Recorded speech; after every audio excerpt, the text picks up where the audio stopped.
Shalom jemaat yang dikasihi Tuhan. Shalom juga buat jemaat-jemaat yang mengikuti ibadah dari rumah-rumah. Mari bersama kita siapkan hati kita bawa persembahan syukur kita yang terbaik bagi Tuhan. Kita masuk di dalam hadirat Tuhan, kita mau menikmati Tuhan kita. Mari kita katakan, masuk hadirat-Mu Tuhan, dengan korban pujian. Masuk hadirat-Mu Tuhan, berhiaskan kekudusan.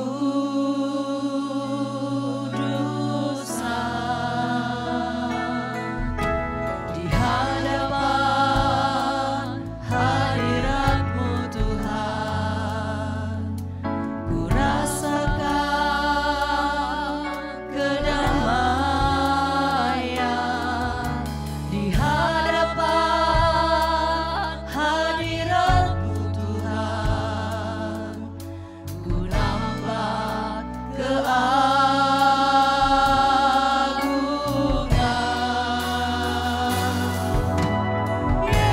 Yesus, ku sembahkan,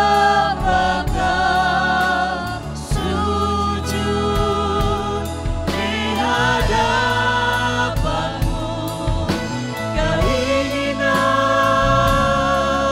dalam hidupku hanya untuk menyembah-Mu.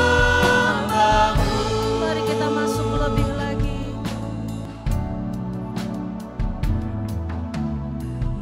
Masuk hadirat-Mu Tuhan, dengan korban pujian. Masuk hadirat-Mu Tuhan, berhiaskan kekudusan. Di hadapan hadirat-Mu Tuhan, hadapan hadirat-Mu Tuhan, kami bisa merasakan kedamaian. Rasakan kedamaian. Di hadapan hadirat-Mu Tuhan, ku nampak keagungan.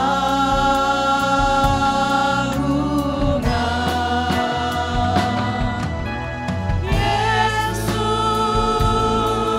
ku sembahkan,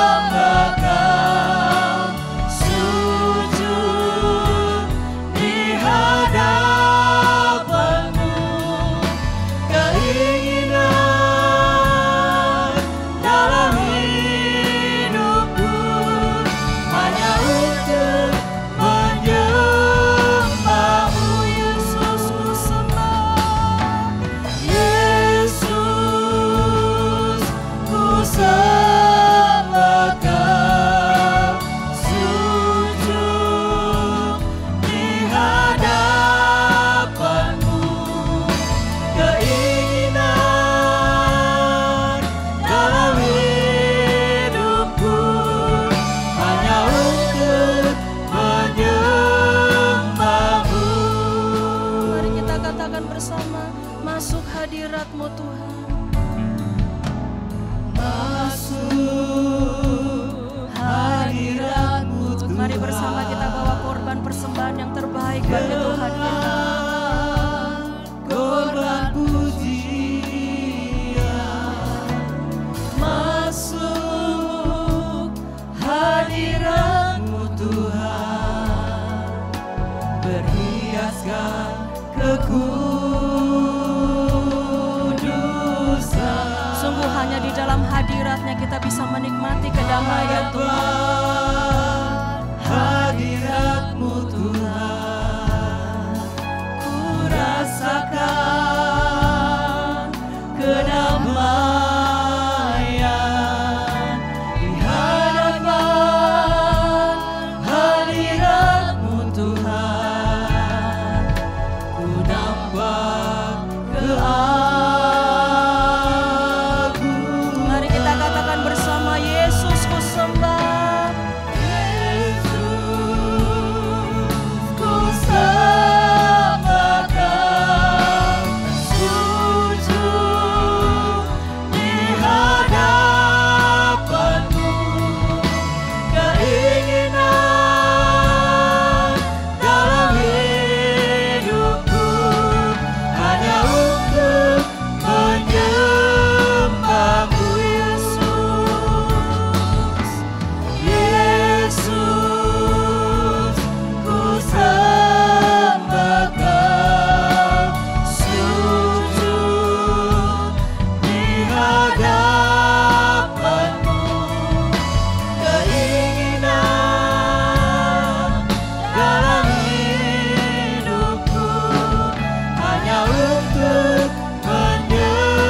Yesus,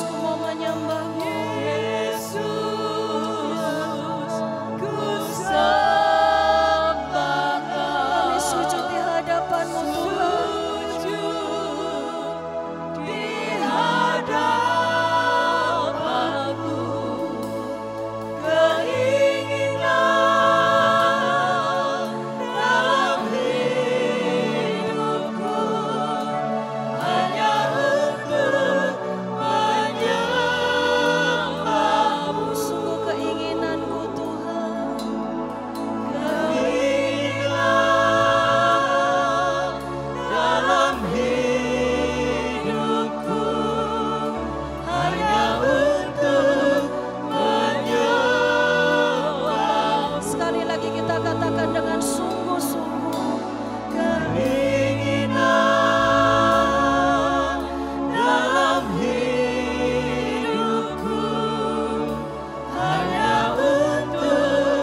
bersyukur Tuhan.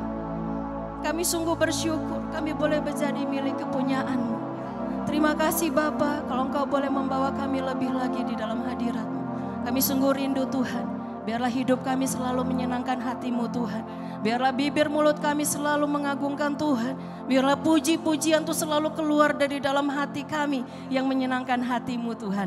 Terima kasih Bapa, kami mau bersorak lebih lagi bagi Engkau pada pagi hari ini. Kami bersyukur dalam nama Tuhan Yesus. Amin. Mari saya undang seluruh jemaat kita bangkit berdiri. Sungguh kita bersyukur kita punya Tuhan Yesus yang luar biasa. Amin. Namanya berkuasa. Dia sanggup untuk mengalahkan segala musuh-musuh kita. Namanya Tuhan, menara yang teguh. Dia kota benteng perlindungan kita. Allah yang perkasa, ya Bapa yang kekal.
berkuasa selamanya.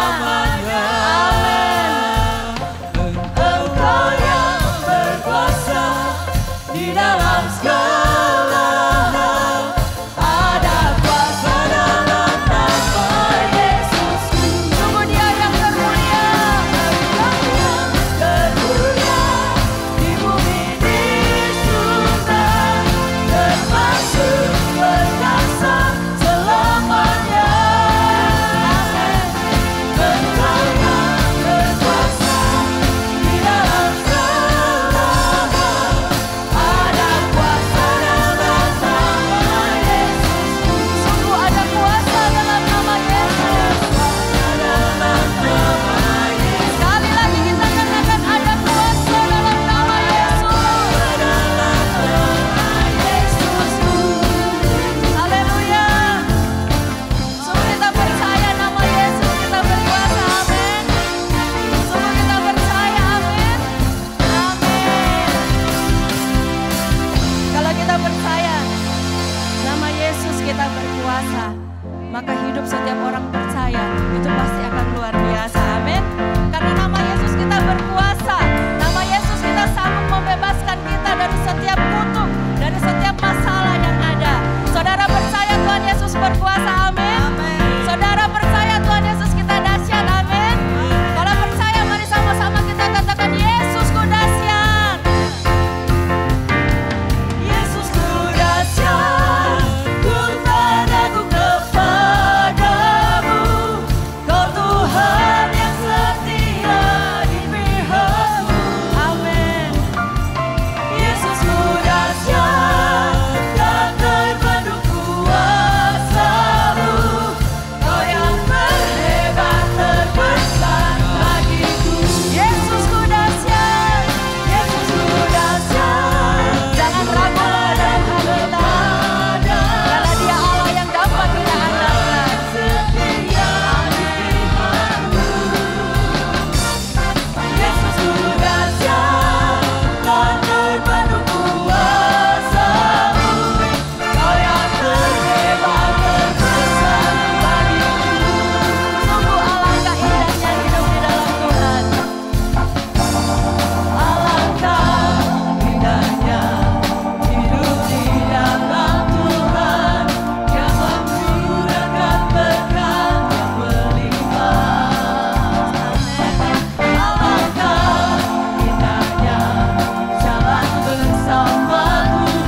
Sungguh saudara, kita percaya Tuhan Yesus kita dahsyat, amin.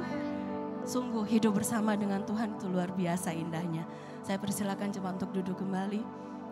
Mari kita katakan Tuhan Yesus kita itu sungguh indah. Tidak ada yang melebihi Tuhan kita dan tidak ada yang sama seperti Tuhan kita. Kau sungguh indah tiada taranya, sungguh menakjubkan, sungguh ajaib untuk dimengerti,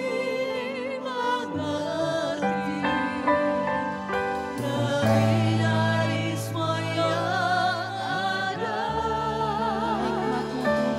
Hikmat-Mu tiada terselami, kasih-Mu dalam tak terduga. Kau sungguh indah tiada taranya, mulia dan berkuasa. Mari kita katakan sekali lagi, Kau sungguh indah. Kau sungguh indah tiada taranya, sungguh menakjubkan. Dia sungguh ajaib. Sungguh ajaib untuk dimengerti, lebih dari semua yang ada. Hikmat-Mu tiada terselami, kasih-Mu dalam tak terduga. Kau sungguh indah tiada taranya, mulia dan berkuasa.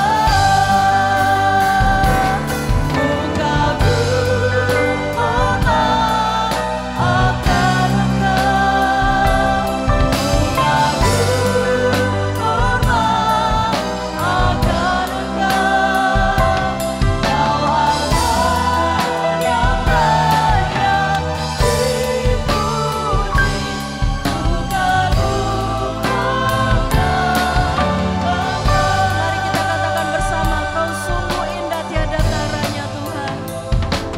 Kau sungguh indah tiada taranya, sungguh menakjubkan,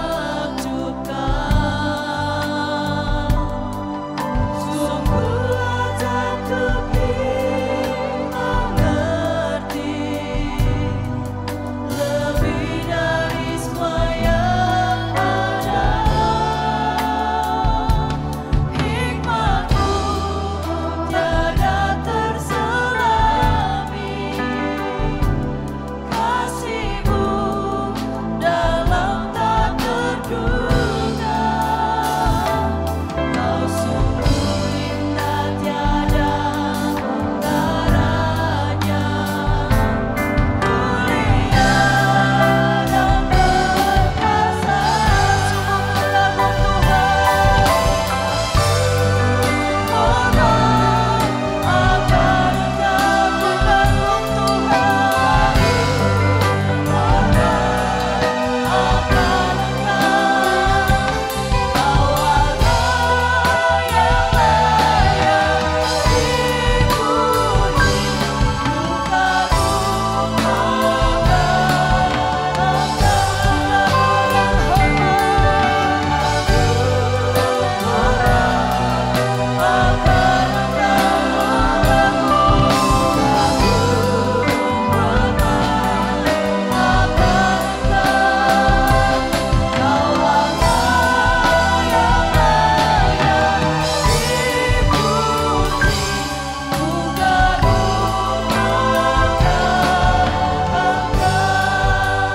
Sungguh saudara, mari kita renungkan bersama saat ini.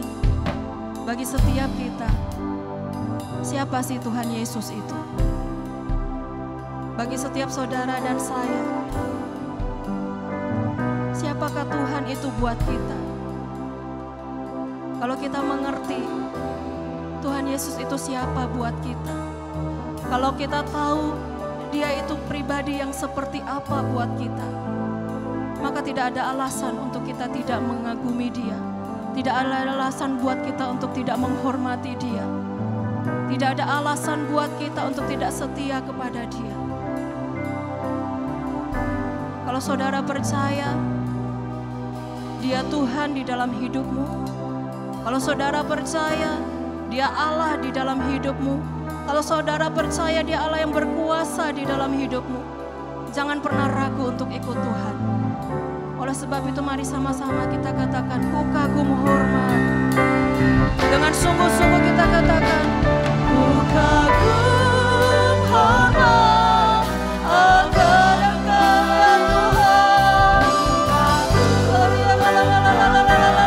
ya Tuhan. Kau Allah yang layak dipuji. Ku kagum akan Engkau, ku kagum hormat.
Lebih kami inginkan selain Engkau di dalam hidup kami Bapa.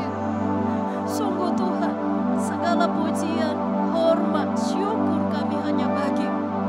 Engkaulah Allah yang layak untuk kami sembah. Engkaulah Allah yang layak untuk kami tinggikan. Terima kasih Bapa buat lawatan-Mu bagi setiap kami pagi ini.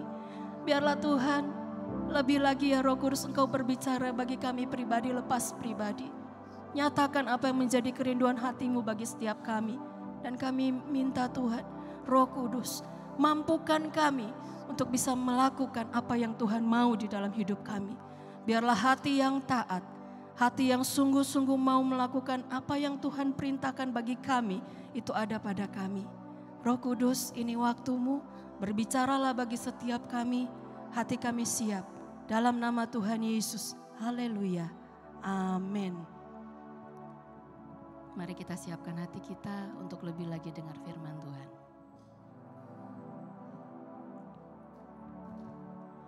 Shalom Bapak Ibu yang dikasihi Tuhan. Puji Tuhan, kita jumpa kembali di dalam ibadah kita pada hari ini, dan saya percaya setiap kita mengalami lawatan Tuhan. Jika kita datang dengan hati yang haus dan lapar, Tuhan pasti akan puaskan kita. Ya, puji Tuhan. Baiklah, hari ini kita akan melihat sedikit apa yang sudah disampaikan di dalam hari-hari ini. Kita sedang belajar dari kitab Kisah Para Rasul. Ya, dan minggu lalu sudah sampai di Kisah Para Rasul pasal 13 ya. Nah, sekarang coba kita review sedikit saja. Kita akan baca kembali dari Kisah Para Rasul pasal 12 ayat 24 dan 25. 13 ayat 1 sampai 3 ya. Supaya kita ingat kembali apa yang telah kita pelajari dan apa yang telah kita dapatkan. Dan saya sangat mengharapkan sekali apa yang kita telah terima, kita lakukan di dalam hidup kita. Dengan kita melakukannya pasti kita akan ingat terus ya. Baiklah, Kisah Para Rasul pasal 12 ayat 24 dan 25.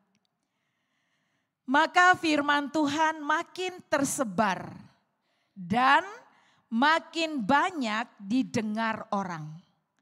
Barnabas dan Saulus kembali dari Yerusalem setelah mereka menyelesaikan tugas pelayanan mereka. Mereka membawa Yohanes yang disebut juga Markus. Ya, jadi ini ceritanya Barnabas dan Paulus, mereka berada di Yerusalem dan mereka kembali ke Antioquia, ya, ke Antioquia lagi. Baik, pasal 13 ayat 1. Pada waktu itu dalam jemaat di Antioquia ada beberapa nabi dan pengajar, yaitu Barnabas dan Simeon yang disebut Niger, dan Lukius orang Kirene, dan Menahem yang diasuh bersama dengan raja wilayah Herodes dan Saulus. Pada suatu hari ketika mereka beribadah kepada Tuhan dan berpuasa, berkatalah Roh Kudus, khususkanlah Barnabas dan Saulus bagiku untuk tugas yang kutentukan bagi mereka. Ayat 3, maka berpuasa dan berdoalah mereka, dan setelah meletakkan tangan ke atas kedua orang itu, mereka membiarkan keduanya pergi. Jadi setelah murid-murid dipenuhi dengan Roh Kudus, mereka mengerjakan apa yang Tuhan Yesus perintahkan kepada mereka. Sebelum Tuhan Yesus naik ke surga, murid-muridnya diperintahkan untuk pergi dan memberitakan Injil. Mereka disuruh pergi untuk memuridkan banyak orang ke seluruh bangsa. Dan Tuhan Yesus pun berjanji bahwa mereka akan dipenuhi dengan Roh Kudus. Kisah Rasul 1 ayat 8 dimulai dari sana. Dikatakan tetapi kamu akan menerima kuasa kalau Roh Kudus turun ke atas kamu, dan kamu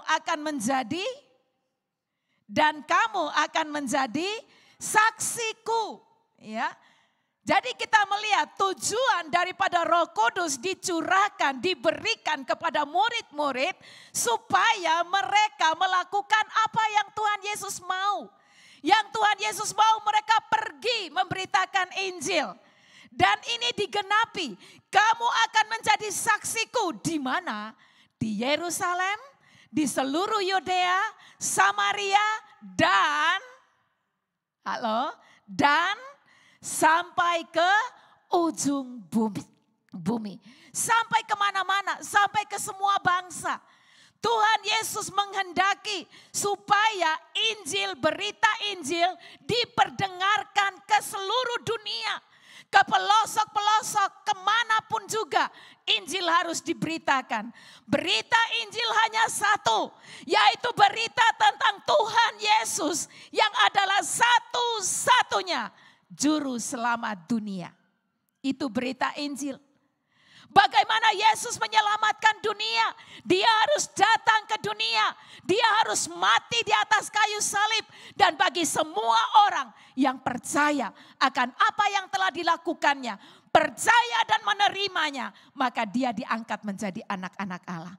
Berita itulah yang terus-menerus disebarkan oleh murid-murid Yesus.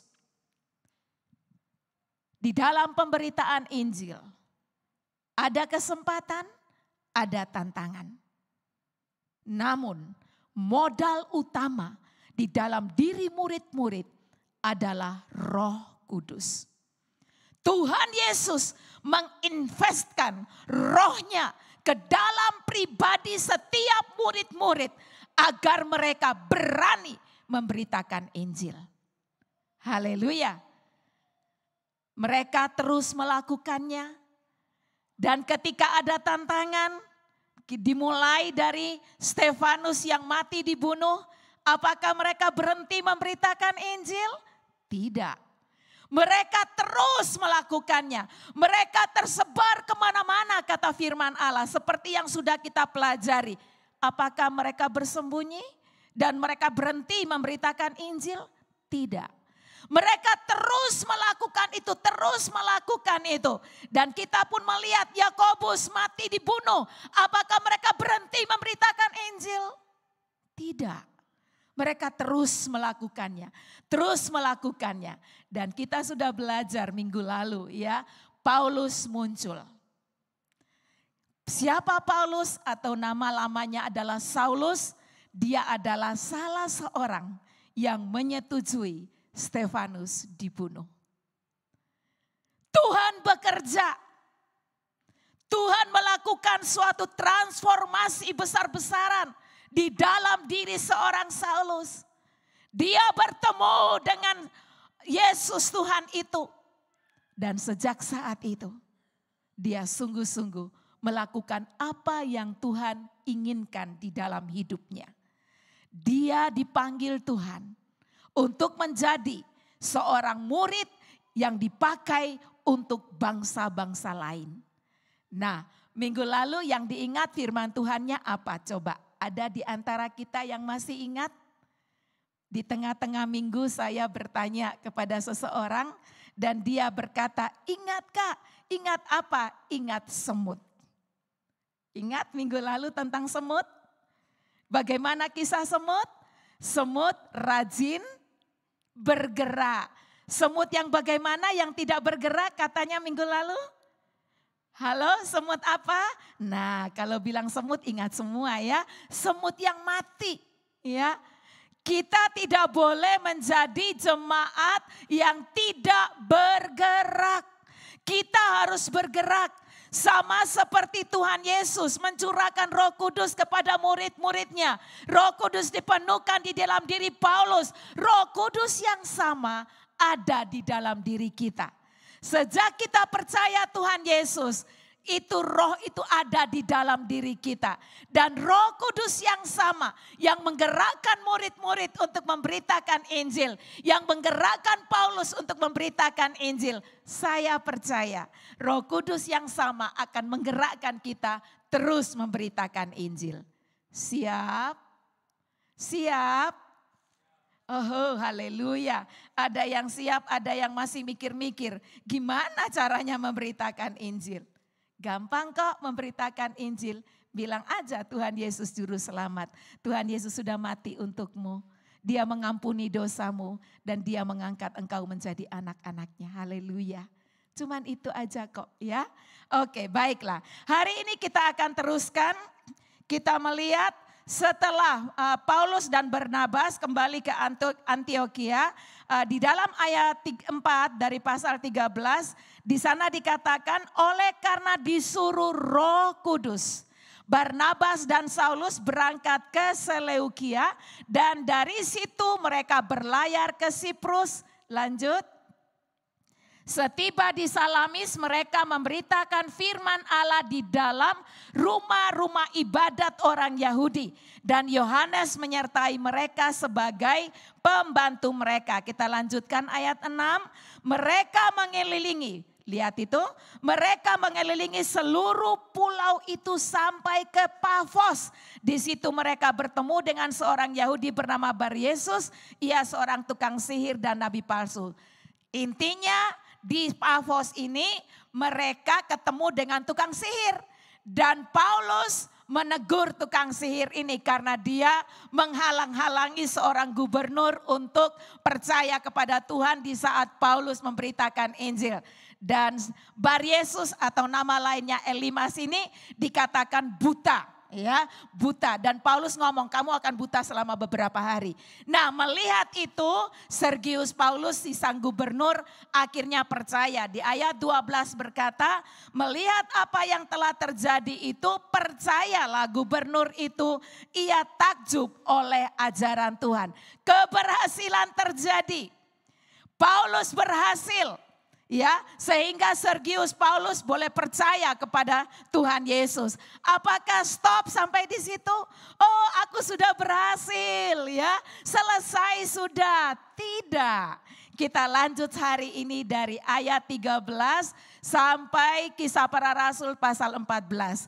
Nanti Bapak Ibu akan bacanya secara terurut di rumah. Hari ini saya akan mencolot-mencolot aja ya. Oke, di ayat 13 berkata, lalu Paulus dan kawan-kawannya meninggalkan Pafos. Ya, jadi setelah pelayanan di Pafos, gubernur percaya kepada Tuhan, mereka melanjutkan. Lanjutnya kemana? Dan berlayar ke Perga di Pamfilia. Tetapi Yohanes meninggalkan mereka lalu kembali ke Yerusalem. Ayat 14 ya. Dari Perga mereka melanjutkan perjalanan mereka lalu tiba di Antiokhia Pisidia. Jadi Antiokhia yang tertulis di sini ada dua, yaitu Antiokhia Syria dan Antiokhia Pisidia. Sekarang Paulus sudah berada di Antiokhia Pisidia. Pada hari Sabat mereka pergi ke rumah ibadat lalu duduk di situ. Saya stop sampai di sini dulu. Perhatikan pola penginjilan yang dilakukan oleh Paulus. Paulus selalu berada di rumah ibadat setiap hari Sabat. Dia selalu memulai penginjilannya dari rumah ibadat. Ya, dari rumah ibadat. Lalu ayat 15, maka bangkitlah Paulus, ia memberi isyarat dengan tangannya, lalu berkata, hai orang-orang Israel dan kamu yang takut akan Allah, dengarkanlah. Paulus mulai berkhotbah. Dia mulai mengingatkan kepada mereka siapa mereka. Dia mulai berkhotbah bagaimana Allah itu telah memilih bangsa Israel sebagai umat pilihannya dan seterusnya. Yang pada ujung-ujungnya dia menyatakan bahwa Yesus inilah yang telah dinubuatkan di dalam perjanjian lama. Dengan kata lain, Paulus menyatakan kepada mereka bahwa Yesus itulah Mesias. Yesus itulah juru selamat. Dan di ayat 40 sampai 41 dia mengingatkan, kalau kamu tidak percaya, ya, mengingatkan kepada mereka. Kalau kamu tidak percaya, di dalam ayat 40 dan 41 dia berkata seperti ini. Karena itu waspadalah supaya jangan berlaku atas kamu apa yang telah dikatakan dalam kitab nabi-nabi. Ingatlah hai kamu penghina-penghina, tercenganglah dan lenyaplah. Sebab aku melakukan suatu pekerjaan dalam zamanmu, suatu pekerjaan yang tidak akan kamu percayai. jika diceritakan kepadamu. Ayat 42, ketika Paulus dan Barnabas keluar, mereka apa? Diminta untuk berbicara tentang pokok itu pula pada hari Sabat berikutnya. Jadi mereka terkesan dengan apa yang diceritakan atau yang dikhotbahkan oleh Paulus. Mereka menerima apa yang Paulus katakan itu. Ya, di dalam 43 saya lanjutkan sampai 44. Setelah selesai ibadah, banyak orang Yahudi dan penganut-penganut agama Yahudi yang takut akan Allah mengikuti Paulus dan Barnabas. Kedua rasul itu mengajar mereka dan menasehati supaya mereka tetap hidup di dalam kasih karunia Allah. 44. Pada hari Sabat berikutnya datanglah hampir seluruh kota itu berkumpul untuk mendengar firman Allah. Kita perhatikan ini. Paulus yang penuh dengan Roh Kudus, dia berkhotbah, dia menyatakan siapa Yesus itu. Dan banyak di antara orang-orang itu percaya. Mereka tidak mau hanya mereka saja yang mendengarkan apa yang dikhotbahkan oleh Paulus tentang Yesus. Dan mereka minta kepada Paulus dan Barnabas, ayo kalau gitu ya minggu depan hari Sabat kamu ngomong lagi tentang hal ini. Dan saya percaya orang-orang yang sudah mendengarkan itu tidak tinggal diam. Mereka bercerita kepada teman-temannya yang lain. Walaupun di sini tidak ditulis. Tetapi sebuah kenyataan yang kita lihat bahwa di ayat 44 dikatakan pada hari Sabat berikutnya. Datanglah, halo sama-sama baca. Datanglah hampir seluruh kota itu berkumpul untuk mendengarkan firman Allah.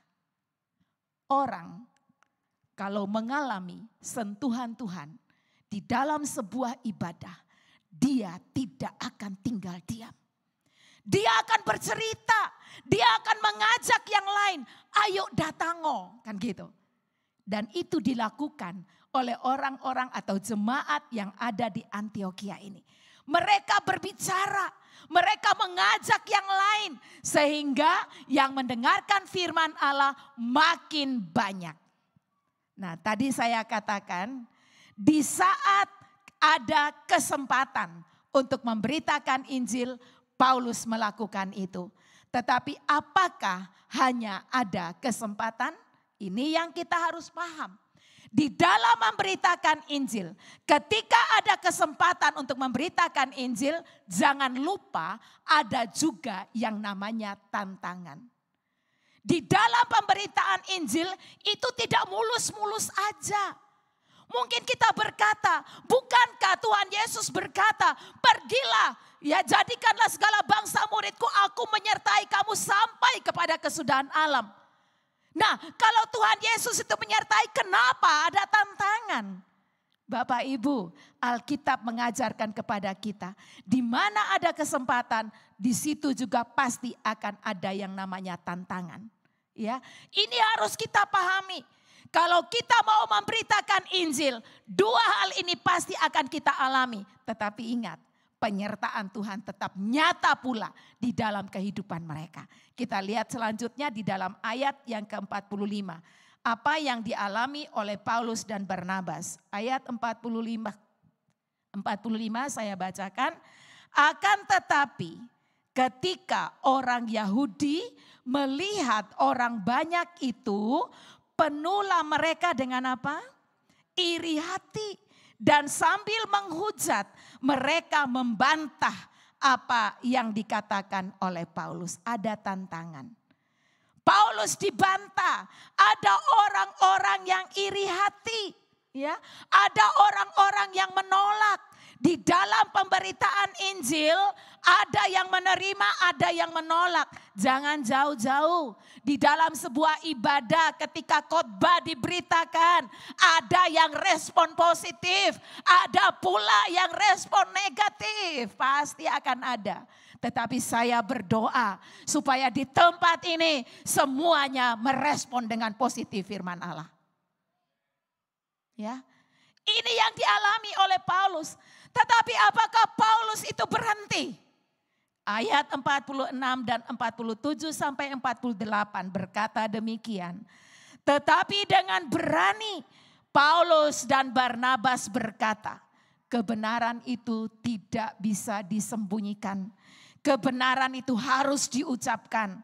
Memang kepada kamulah firman Allah harus diberitakan lebih dahulu. Tetapi kamu menolaknya dan menganggap dirimu tidak layak untuk beroleh hidup yang kekal.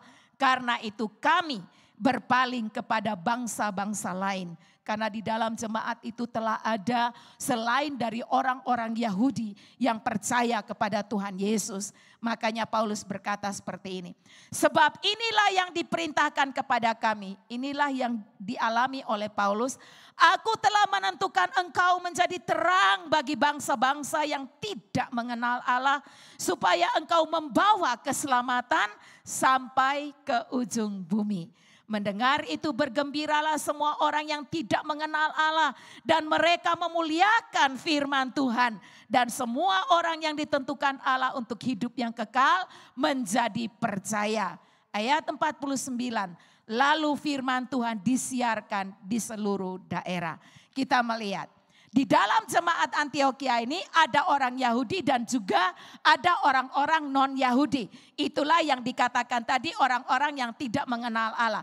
Kenapa? Karena pandangan pada waktu itu orang Yahudi adalah orang yang spesial. Orang yang istimewa. Kepada mereka lah Mesias itu diberikan gitu loh. Tetapi ingat, Mesias yang datang melalui orang Yahudi, melalui Israel, itu bukan Mesias untuk orang Yahudi saja. Kita boleh kembali flashback ke belakang pada saat malaikat berkata kepada Maria bahwa Yesus adalah Mesias juru selamat yang akan menyelamatkan umatnya dari dosa mereka. Dan Yesus untuk siapa? Kepada gembala-gembala dikatakan hari ini telah lahir bagimu juru selamat, yaitu Kristus di kota Daud. Juru selamatnya dunia, bukan hanya juru selamatnya Yahudi.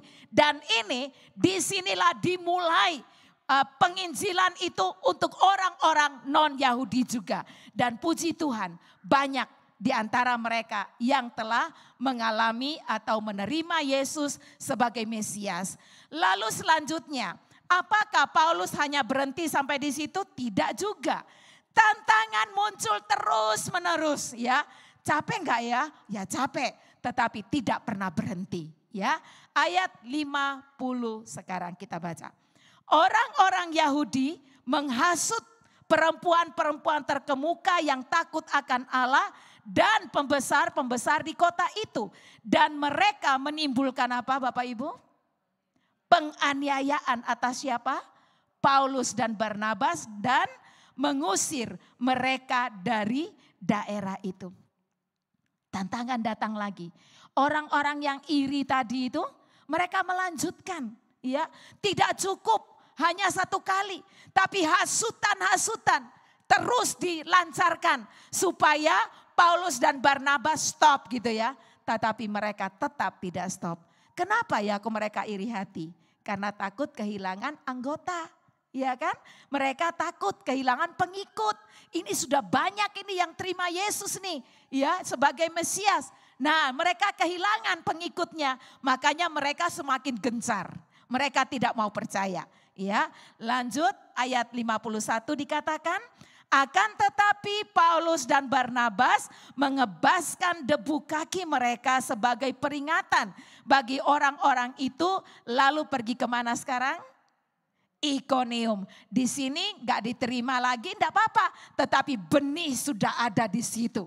Ya, benih sudah ada di situ dan benih itu pasti akan bertumbuh, pasti akan berbuah. Mereka pindah ke tempat lain. Sekarang mereka berada di Ikonium dan murid-murid di Antioquia penuh dengan sukacita dan dengan Roh Kudus. Ingat, di dalam penginjilan Roh Kudus adalah modal utama sehingga tidak akan pernah berhenti untuk kita memberitakan Injil. Ayat 1 dari pasal 14. Di Ikonium pun, nah ada kata pun di situ ya. Di Ikonium pun kedua rasul itu masuk kemana?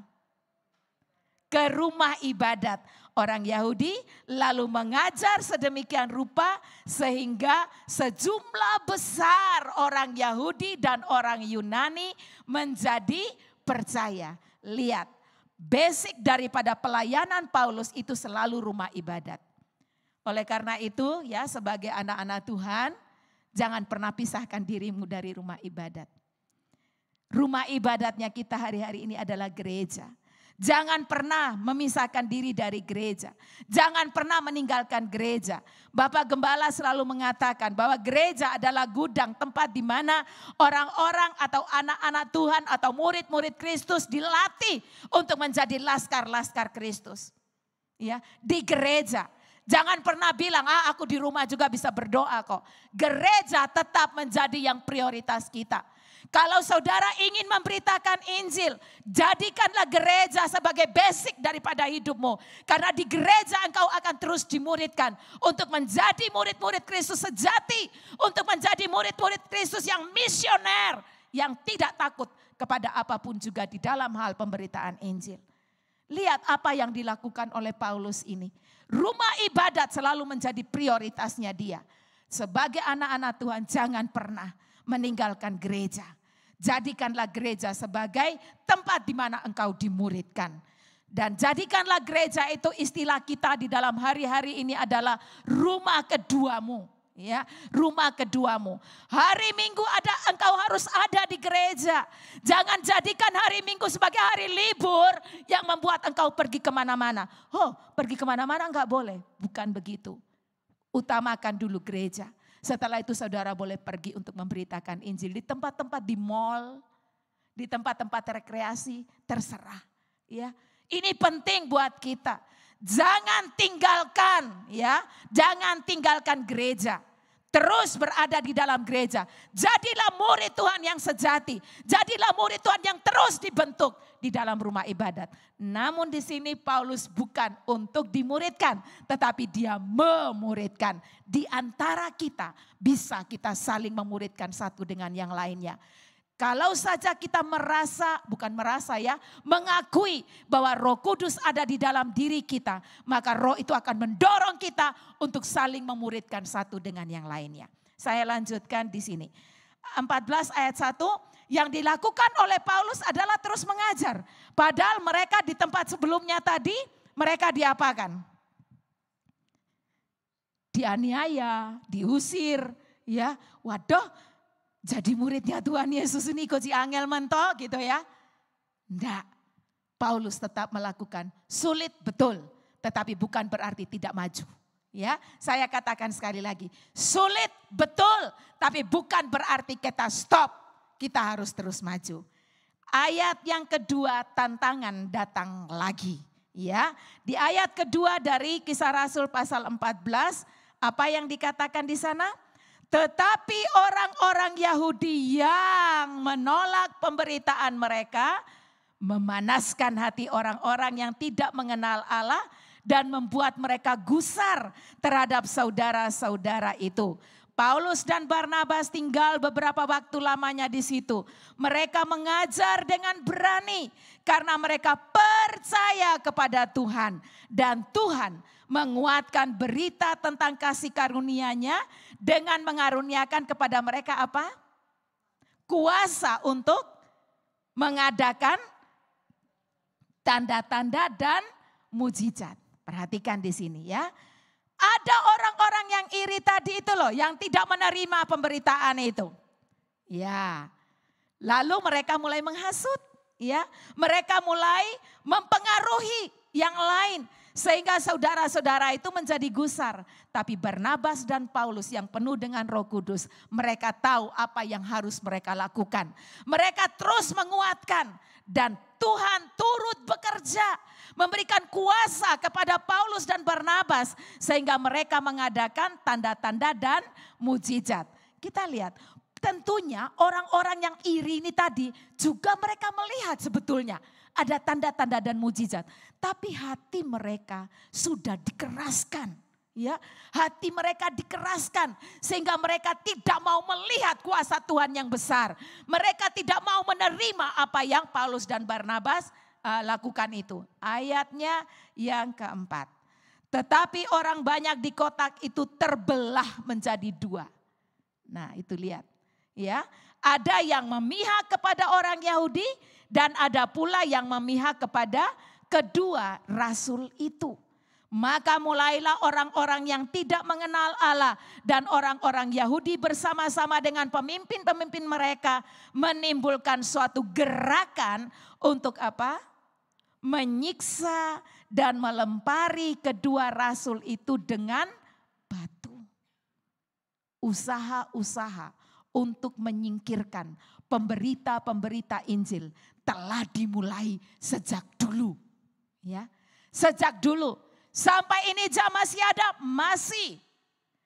Tetapi diharapkan ada murid-murid Kristus yang punya kualitas seperti Paulus dan Barnabas ini. Yang terus memberitakan Injil. Ya, di ayatnya yang ke-6 dikatakan, setelah rasul-rasul itu mengetahuinya, suatu kegerakan yang akan dilakukan kepada mereka, mereka tahu ya bahwa mereka akan disiksa dan dilempari batu. Mereka kemana sekarang?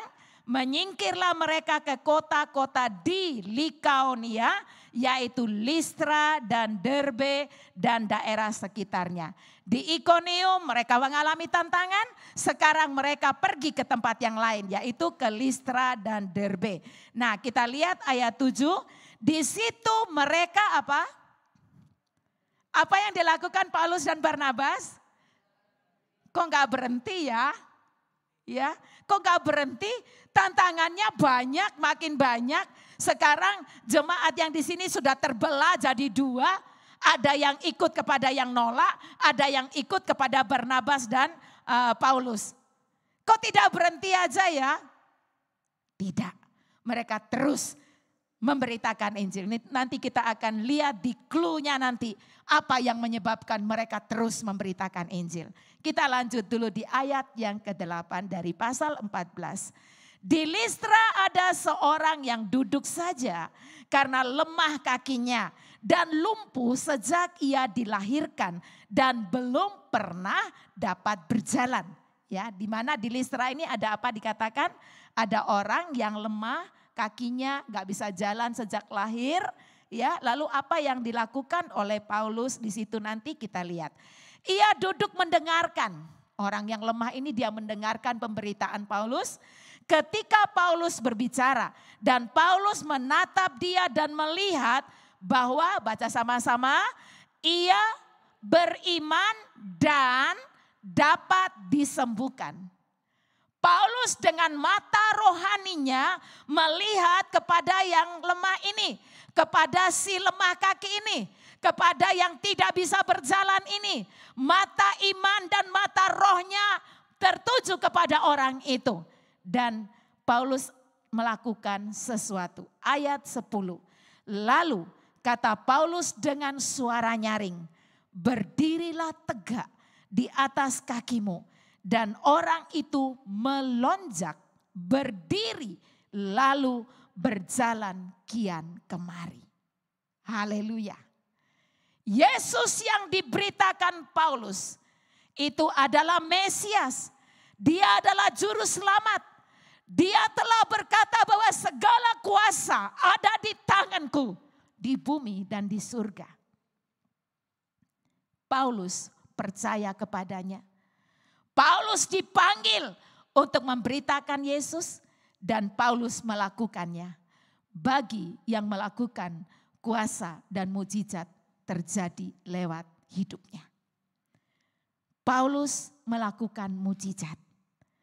Orang yang lumpuh ini tadi, orang yang tidak bisa berjalan ini tadi, dia berdiri dan Alkitab berkata, dia berjalan kian kemari. Di dalam pemberitaan Injil ada kesempatan, ada tantangan. Di dalam tantangan Tuhan turut bekerja. Dan Tuhan menyatakan kuasanya lewat sang pemberita Injil.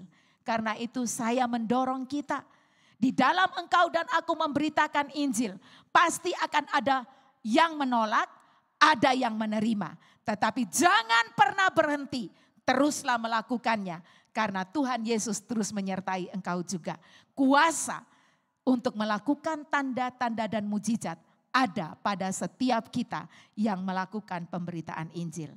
Lalu kita lihat selanjutnya, ayatnya yang ke-11. Ketika orang banyak melihat apa yang telah diperbuat Paulus, mereka itu berseru dalam bahasa Likaonia. Dewa-dewa telah turun ke tengah-tengah kita dalam rupa manusia. Jadi ada terjadi pengagungan, pemuliaan terhadap apa yang dilakukan oleh Paulus ini. Namun Paulus dan Barnabas adalah orang yang tahu diri. Mereka paham betul bahwa tanda-tanda ajaib yang mereka lakukan bukan karena pribadi mereka, tetapi karena Roh Allah yang bekerja di dalam diri mereka. Bayangkan orang-orang yang ada di Likaonia atau di Listra ini tadi, mereka itu mulai mengkultuskan si Barnabas dan juga Paulus. Dikatakan di ayat 12, Barnabas mereka sebut Zeus. Dan Paulus mereka sebut Hermes karena ia yang berbicara. Jadi mereka itu terus ya melakukan itu. Bahkan dikatakan mereka membawa lembu-lembu ya, karangan-karangan bunga. Lalu mereka pakaikan kepada Paulus dan Barnabas. Tetapi Paulus dan Barnabas orang-orang yang tahu diri sekali lagi. Ayat 14 berkata, mendengar itu Barnabas dan Paulus mengoyakkan pakaian mereka. Lalu terjun ke tengah-tengah orang banyak itu sambil berseru, hai kamu sekalian, mengapa kamu berbuat demikian? Kami ini adalah manusia biasa, sama seperti kamu. Kami ada di sini untuk memberitakan Injil kepada kamu, supaya kamu meninggalkan perbuatan sia-sia ini dan berbalik kepada Allah yang hidup, yang telah menjadikan langit dan bumi, laut dan segala isinya. Dan dalam zaman yang lampau Allah membiarkan semua bangsa menuruti jalannya sendiri-sendiri. Artinya di tempat di mana Paulus datang ini, mereka adalah orang-orang yang menyembah kepada dewa-dewa. Jadi mereka merasa atau mengira bahwa Paulus yang telah melakukan mujizat ini tadi, mereka adalah dewa-dewa yang sudah menjelma menjadi manusia. Seperti itu.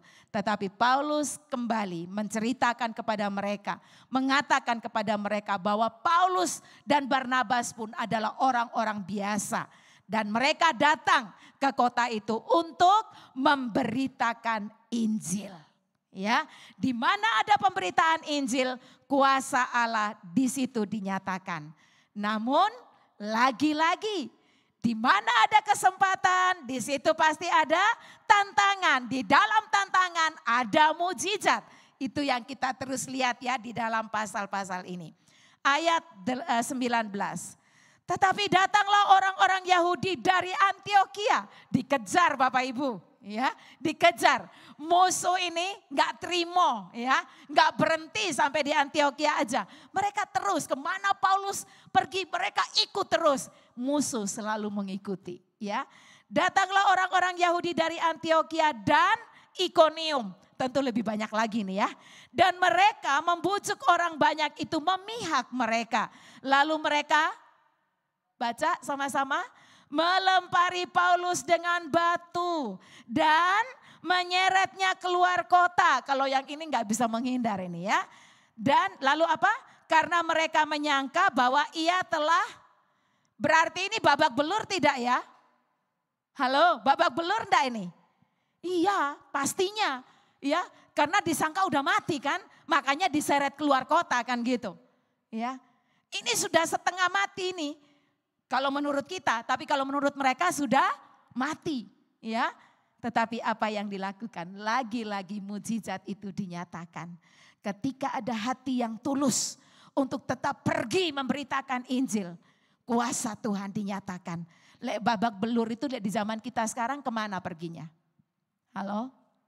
UGD, kan gitu kan? UGD, kan gitu. Tapi apa yang terjadi? Kita lihat ya. Kuasa Tuhan kita itu, kita tidak salah tadi nyanyi. Yesusku dahsyat. Ya, kuasa terbesar ada sama dia. Yesusku dahsyat. Dia memberikan kemenangan. Haleluya. Ayat 20. Akan tetapi ketika murid-murid itu berdiri mengelilingi dia, bangkitlah ia. Lalu masuk ke dalam kota. Stop sampai di sini dulu. Apa yang dilakukan oleh murid-murid yang ada di Listra ini? Ketika Paulus dilempari batu sampai setengah mati. Sudah rasanya dilihat mati oleh orang-orang itu. Kalau ada di antara kita yang melihat hal semacam ini. Ada tawur-menawur gitu ya. Apa yang terjadi? Ya larilah. Ya gila amat mau deket-deket kan gitu. Tapi murid-murid kita lihat. Apa yang terjadi dengan mereka? Murid-murid ini adalah jemaat yang ada di situ yang sudah dimuridkan. Mereka mengelilingi dia. Terus apa yang terjadi? Bangkitlah ia. Paulus yang sudah babak belur. Saudara, kalau belum waktunya mati ya enggak mati. Walaupun diusahakan untuk dimatikan. Ya, Tuhan masih mau pakai Paulus. Belum selesai tugasnya. Bangkitlah ia lalu masuk ke dalam kota. Untuk apa? Berobat. Masuk UGD? Tidak. Kita baca selanjutnya. Keesokan harinya berangkatlah ia bersama-sama dengan Barnabas kemana? Penginjilan. Dihambat. Tapi tidak pernah berhenti. Terus berita Injil harus terus diberitakan. Dibutuhkan orang-orang seperti Paulus yang sungguh-sungguh menerima apa yang menjadi panggilannya. Oke, kita lanjut sekarang. Kita sudah mau hampir selesai ya. Kita sudah sampai ke ayat 21. Jadi sekarang Paulus berangkat kemana? Derbe ya. Dari Listra mereka sekarang mau pergi ke Derbe. Paulus dan Barnabas memberitakan Injil di kota itu. Babak belur bukan alasan untuk tidak memberitakan Injil. Injil yang ada di dalam diri Paulus tidak bisa di stop, tidak bisa dihentikan oleh apapun. Ya, dia terus memberitakan Injil. Dan apa yang terjadi? Halo. Dan memperoleh banyak murid. Luar biasa. Harga yang Paulus bayar tidak sia-sia. Harga yang Paulus bayar tidak sia-sia. Dia memperoleh banyak murid. Terus lanjut. Lalu kembalilah mereka ke mana? Di Listra ada apa tadi? Babak belur. Ya kan? Tidak menghindar. Karena dia tahu di situ ada jemaat yang perlu dikuatkan. Ya. Kembali lagi kemana? Ikonium. Di sana ada tantangan tadi? Ada. Tidak menghindar dari tantangan. Dan Antioquia. Ya. Lalu kembalilah mereka ke Listra, Ikonium, dan Antioquia. Terus mereka ngapain lagi? Di tempat itu mereka menguatkan hati murid-murid itu dan menasehati mereka supaya apa? Mereka bertekun di dalam iman dan mengatakan bahwa untuk masuk ke dalam kerajaan Allah kita harus mengalami banyak sengsara.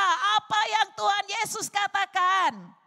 Kembali Paulus mengingatkan jemaat. Halo jemaat Tuhan. Apa yang kita dengar di akhir-akhir ini, ikut Yesus masalah selesai. Ikut Yesus mujizat terjadi, tidak salah. Tapi jangan orang dikuatkan imannya dengan itu saja. Yang penting adalah Tuhan Yesusnya yang harus dimiliki, yang terus diimani di dalam hidup. Dan dikatakan apa? Untuk masuk kerajaan Allah kita akan mengalami banyak sengsara. Le kayak ngono gak usah ae. Salah juga. Ya. Ini yang perlu terus menerus dikuatkan. Ikut Yesus pikul salib sangkal diri. Ikut Yesus tidak mulus. Ikut Yesus bukan jalan tol. Ikut Yesus banyak tantangan. Ya, saya katakan banyak tantangan. Justru melalui tantangan-tantangan inilah engkau akan melihat kuasa Allah dinyatakan di dalam hidupmu. Seperti itu. Ya. Saya selalu menganjurkan, kami di sini selalu berkata, jemaat Tuhan, ikut Yesus, siap untuk menderita. Supaya apa? Ketika saudara melihat penderitaan itu, saudara tidak akan pernah mengkhianati Yesus. Karena sudah diberitahukan. Ya, Paulus mengingatkan ini kepada jemaat. Ingat jemaat Tuhan. Masuk kerajaan Allah itu banyak mengalami sengsara. Itu yang dikuatkan terus menerus. Ya. Haleluya. Ikut Yesus. Ikut Yesus sungguh-sungguh. Jangan biasa-biasa. Mari kita tingkatkan terus diri kita di dalam iman dan percaya kita kepada Tuhan Yesus. Lalu dikatakan lagi di dalam ayatnya yang ke-26, di dalam perjalanan menuju ke Antiokhia, mereka terus memberitakan Injil. Ayat 26 dan 27. Dari situ berlayarlah mereka ke Antiokhia. Di tempat itulah mereka dahulu diserahkan kepada kasih karunia Allah. Artinya mereka memulai pekerjaannya, mereka diutus ya dari situ. Untuk memulai pekerjaan yang telah mereka apa? Ini penting ini saudara. Ya. Dari situlah dahulu diserahkan kepada kasih karunia Allah untuk memulai pekerjaan yang telah mereka selesaikan. Memulai dan mengakhiri. Memulai dan menyelesaikannya. Saya jadi teringat. Apa kata Tuhan Yesus? Makananku kata Tuhan Yesus ialah menyelesaikan pekerjaannya.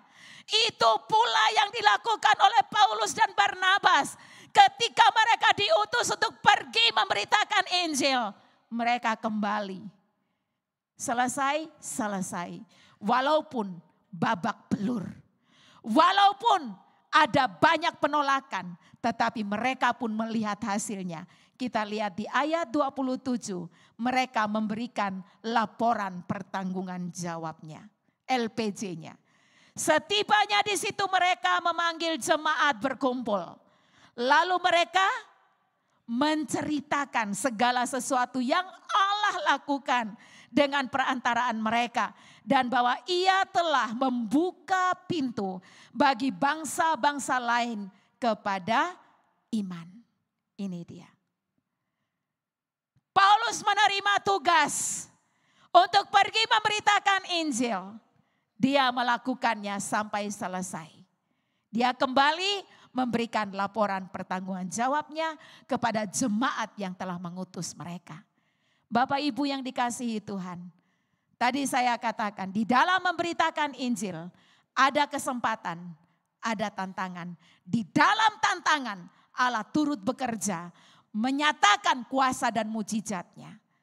Pertanyaannya adalah mengapa Paulus dan Barnabas walaupun mereka ditantang demikian rupa, bahkan tubuh mereka harus mengalami sakit, mereka terus melakukan pemberitaan Injil. Ada dua hal yang penting. Yaitu yang pertama, hati yang mengasihi Tuhan. Dan hati yang mengasihi Tuhan itu adalah orang yang memiliki hati yang mengasihi Tuhan. Pasti tahu isi hatinya Tuhan. Apa isi hatinya Tuhan? Semua diselamatkan. Semua diselamatkan. Jangan ada yang binasa. Itu ada terus di dalam diri Paulus dan Barnabas. Sehingga mereka terus memberitakan Injil. Jadi yang pertama adalah kuncinya. Ada di hati yang mengasihi Tuhan dan hati yang mengasihi sesama. Dua ini tidak bisa dipisahkan. Orang yang mengasihi Tuhan pasti akan mengasihi sesama. Tidak mungkin tidak. Jadi kalau ada orang hidupnya di gereja tapi tidak pernah menyatakan kasih kepada sesama. Itu saya katakan omong kosong. Orang yang mengasihi Tuhan pasti mengasihi sesama. Orang yang mengasihi Tuhan pasti tahu hatinya Tuhan. Dan hatinya Tuhan yang terutama itu adalah jangan ada seorang pun yang binasa. Itu hatinya Tuhan. Pertanyaan saya, adakah engkau mengasihi Tuhan? Adakah hatimu seperti hati Tuhan? Yang kedua adalah Paulus ingat akan panggilannya. Dia dipanggil untuk pergi memberitakan Injil kepada bangsa-bangsa lain. Dia ingat itu terus. Sehingga apapun yang terjadi di dalam hidupnya, tantangan seberat apapun juga, dia akan terus lakukan itu. Dua hal ini hendaknya juga menjadi bagian kita. Sebagai jemaat Tuhan, sebagai murid-muridnya Tuhan Yesus. Hati yang mengasihi Tuhan dan sesama. Dan terus ingat panggilan Tuhan di dalam hidupmu. Pergilah, jadikanlah segala bangsa muridku. Itu panggilan kita. Kita tidak bisa menghindar dari hal ini. Ada tantangan, sudah pasti. Ada kesempatan, sudah pasti. Di dalam tantangan, pasti ada mujizat Tuhan dinyatakan. Jangan pernah takut, engkau tidak pernah sendirian. Saya akan mengakhiri khotbah hari ini. Kita akan bersama-sama bangkit berdiri dan baca Filipi pasal 1 ayat 21 dan 22. Filipi pasal 1 ayat 21 dan 22. Mari kita siapkan hati kita dan kita membaca ayat firman ini, mengamininya buat kita.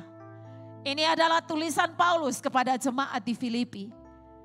Dan biarlah ini kita ambil untuk menjadi bagian kita. 1, 2, 3. Karena bagiku hidup adalah Kristus dan mati adalah keuntungan. 22. Tetapi jika aku harus hidup di dunia ini, itu berarti bagiku bekerja memberi buah. Jadi mana yang harus kupilih? Aku tidak tahu. Artinya biarlah kehendak Tuhan yang terjadi di dalam hidupku. Jikalau kita ada hari ini, Tuhan memberi kita kesempatan untuk hidup memberi buah. Berbuahlah bagi kerajaan Allah. Engkau dan aku telah ditugaskan untuk pergi. Mari kita pergi dan melakukannya. Tuhan bersama kita. Tuhan, ini tugas kami. Beri keberanian bagi kami. Tuhan, Tuhan, ini tugas kami. Beri keberanian bagi kami. taruhlah hati. Taruhlah roh yang rela melayani dan menyenangkan hati Tuhan, itu yang kuingini. Berikan pada kami ya Tuhan. Berikan pada kami Ya, hati yang mengasihi jiwa-jiwa yang belum mengenal kasih Bapa.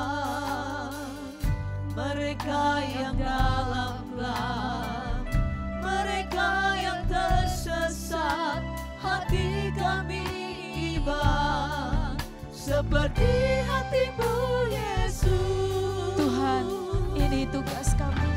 Tuhan, ini tugas kami. Berilah keberanian itu bagi kami ya Tuhan. Keberanian bagi kami. Karunialah Roh yang rela melayani dan menyenangkan hati Tuhan, itu yang ku ingini. Mari angkat tanganmu dan katakan, Tuhan ini tugasku. Ini tugas kami. Berikanlah kepadaku roh yang rela melayani. Keberanian bagi kami. Karunialah Roh yang rela melayani. Aku mau menyenangkan hatimu. Menyenangkan hati Tuhan, itu Sekali lagi katakan dengan lebih sungguh, Tuhan. Tuhan, ini tugas kami. Terima kasih Bapa. Beri keberanian bagi kami. Karunialah Roh yang rela melayani dan menyenangkan hati Tuhan, itu yang ku ingini. Dan menyenangkan hati Tuhan. Dan menyenangkan hati Tuhan, itu yang Sekali lagi katakan, dan menyenangkan hati Tuhan. dan menyenangkan hati Tuhan, itu yang ku ingini. Bapa, ini kami jemaat-Mu. Jadikanlah kami seperti apa yang Kau mau ya Tuhan. Biarlah kami meletakkan firman-Mu di dalam hidup kami. Kami terus mengingatnya. Bapa, kami tahu hidup mati kami adalah miliknya Tuhan. Kalau toh kami masih diberi kesempatan untuk hidup, berarti kami harus hidup memberi buah bagi kerajaan-Mu. Tuhan, kami tahu ada begitu banyak tantangan, tetapi kami tidak boleh berhenti untuk memberitakan Injil. Karena Injil diperlukan oleh semua orang. Karena hatinya Tuhan, semua orang harus diselamatkan. Maka biarlah kami semua ya Tuhan, sebagai jemaat-Mu, mau pergi dan melakukannya. Dan kami percaya Roh Kudus ada di dalam diri kami, yang akan terus menguatkan kami, untuk kami tidak pernah berhenti memberitakan Injil. Terima kasih Bapa. Kami percaya pula, seperti apa yang telah Kau tunjukkan kepada kami di dalam firman-Mu hari ini. Di dalam setiap tantangan ada mujizat yang Tuhan kerjakan. Kami percaya Tuhan, kami akan melihatnya jikalau kami pergi. Karena itu Tuhan, berkati seluruh jemaat-Mu yang telah mendengarkan firman-Mu hari ini. Kami akan melakukan apa yang Kau mau. Terima kasih Bapa, terima kasih. Terima kasih Tuhan. Jangan ada seorang pun di antara kami yang takut. Jangan ada seorang pun di antara kami yang malu memberitakan Injil. Tetapi kami semua berani membuka mulut kami. Terima kasih Tuhan, terima kasih. Dan melalui hidup kami, ada banyak orang yang diselamatkan. Terima kasih Tuhan, terpujilah Engkau. Di dalam nama Tuhan Yesus. Haleluya. Amin. Amin. Saya percaya kita semua sudah mengerti ya apa yang menjadi kerinduan hati Tuhan. Oleh sebab itu mari sama-sama kita lakukan firman Tuhan. Mari sekarang kita persiapkan persembahan kita. Saya persilakan untuk jemaat duduk kembali. Kita persiapkan persembahan kita bawa yang terbaik bagi Tuhan. Nanti Kak Frankie akan berdoa. Bapa, kami mengucap syukur Tuhan untuk penyertaan-Mu di dalam hidup kami. Terima kasih Tuhan karena Engkau nyata di dalam hidup kami. Bapa, saat ini kami mau memberikan persembahan kami. Engkau berkati Tuhan, di dalam nama Tuhan Yesus kami memberi dengan penuh sukacita. Haleluya, amin. Dia pencipta langit bumi dengan kuat kuasa-Nya.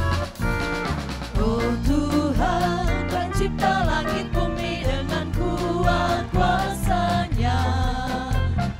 Oh Tuhan, pencipta langit bumi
Yesus kita itu luar biasa, amin. Saat ini kami rindu mau berdoa buat saudara-saudara yang berulang tahun maupun ulang tahun pernikahan sepanjang minggu kemarin. Saya minta dengan hormat untuk berdiri di tempat, dan buat saudara-saudara yang dari rumah-rumah bisa berdiri di tempat, kami rindu untuk berdoa buat saudara. Mari saya persilakan nanti Kak Ati yang akan berdoa ya buat yang berulang tahun. Selamat ulang tahun, selamat dan bahagia. Kiranya Tuhan memberkati, selamat panjang umur. Mari kita angkat tangan kita memberkati saudara kita yang berulang tahun. Bapa, seluruh sidang jemaat-Mu mengucap syukur untuk anugerah berkat penyertaan-Mu buat saudara-saudara kami. Terima kasih untuk usia yang baru yang Tuhan tambahkan pada mereka. Tuhan, kami berdoa, biarlah segala yang baik yang telah Tuhan rancangkan di dalam hidupnya sungguh terjadi. Dan biarlah ya Tuhan, seperti yang kami dengar pada hari ini, kami boleh bersama-sama bertumbuh untuk menjadi pemberita-pemberita firman-Mu. Jadikan saudara kami pemberita-pemberita firman-Mu, saksi Tuhan dimanapun mereka berada. Tuhan berkati kehidupan rumah tangga mereka dalam nama Tuhan Yesus. Pekerjaannya diberkati, seluruh isi keluarganya diberkati. Terima kasih Bapa. Kami juga berdoa untuk saudara-saudara kami yang merayakan ulang tahun pernikahan. Kiranya Engkau Sang Juru Selamat, Raja di atas segala raja, hadir di dalam kehidupan rumah tangga mereka. Dan kami percaya melalui keluarga ini akan banyak orang mengenal kasih Tuhan, akan banyak memenangkan jiwa-jiwa bagi Tuhan. Terima kasih Bapa, dalam nama Tuhan Yesus, berkat Tuhan melimpah atas saudara kami semua. Amin. Amin. Sekali lagi kami ucapkan selamat berbahagia, Tuhan Yesus memberkati. Mari saya undang seluruh jemaat kita bangkit berdiri, kita siapkan hati Tuhan untuk hati kita untuk menerima berkat dari Tuhan. Mari kita katakan, ku kagum hormat akan Engkau Tuhan, sebab Engkaulah Allah yang layak untuk terima segala pujian, syukur dari kami ya Tuhan.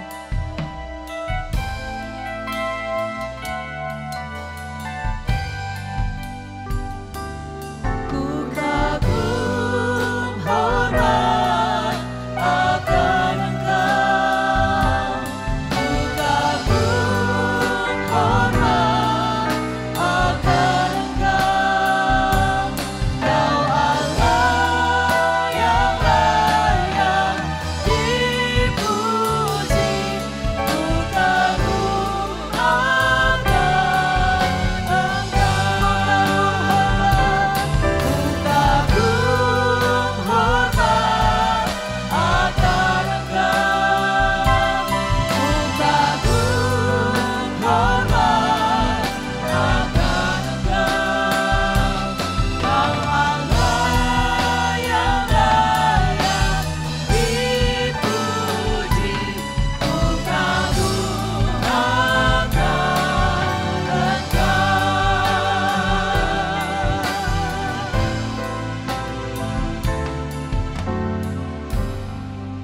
Sebelum kita menerima berkat Tuhan, mari kita berdoa untuk Mama Lani yang saat ini sedang berada di rumah sakit. Bapa, bersama dengan jemaat-Mu, kami berdoa untuk Mama Lani yang saat ini sedang berada di rumah sakit. Tuhan, kami berdoa agar kuasa kesembuhan Tuhan alirkan. Dalam nama Tuhan Yesus, Mama sembuh. Dalam nama Tuhan Yesus, ada pemulihan. Sehingga sungguh Tuhan, dengan tubuh yang sehat, Mama bisa melayani Tuhan. Terima kasih Bapa, terima kasih. Engkau berkati juga Marta Sulastri yang mendampinginya. Tuhan berkati, berikan kekuatan. Terima kasih Bapa. Demikian juga dengan seluruh jemaat yang tidak bisa hadir pada hari ini, dengan segala kesibukan mereka. Kalau ada di antara mereka yang sakit, kiranya Tuhan mengulurkan tangan untuk menyembuhkan. Yang susah Tuhan hiburkan. Yang letih lesu Tuhan memberikan kekuatan yang baru. Terima kasih Bapa. Yang malas biarlah Roh Kudus boleh bekerja supaya membangkitkan semangat mereka untuk mereka boleh mengikut Tuhan Yesus. Terima kasih Bapa, terima kasih yang berada di tempat ini. Tuhan melihat masing-masing pribadi tanpa kecuali. Tuhan, matamu menjelajah seluruh bumi untuk melihat setiap orang yang bersungguh-sungguh hati kepadamu dan Engkau memberikan kekuatan kepada mereka. Terima kasih Bapa bagi setiap mereka yang telah meluangkan waktunya untuk datang beribadah kepadamu. Tuhan, hamba-Mu percaya persekutuan dengan Tuhan tidak pernah sia-sia. Terima kasih Bapa, terima kasih Engkau tahu setiap pergumulan mereka dan Engkau Tuhan yang menjadi jawaban buat mereka. Terima kasih Bapa, terima kasih. Jemaat Tuhan, arahkan hatimu kepada Tuhan. Tuhan memberkati engkau dan melindungi engkau. Tuhan menyinari engkau dengan wajahnya dan memberi engkau kasih karunia. Tuhan menghadapkan wajahnya kepadamu dan memberi engkau damai sejahtera. Pergilah, jadikanlah semua bangsa murid Kristus dan ketahuilah Kristus menyertaimu dari sekarang sampai selama-lamanya. Amin.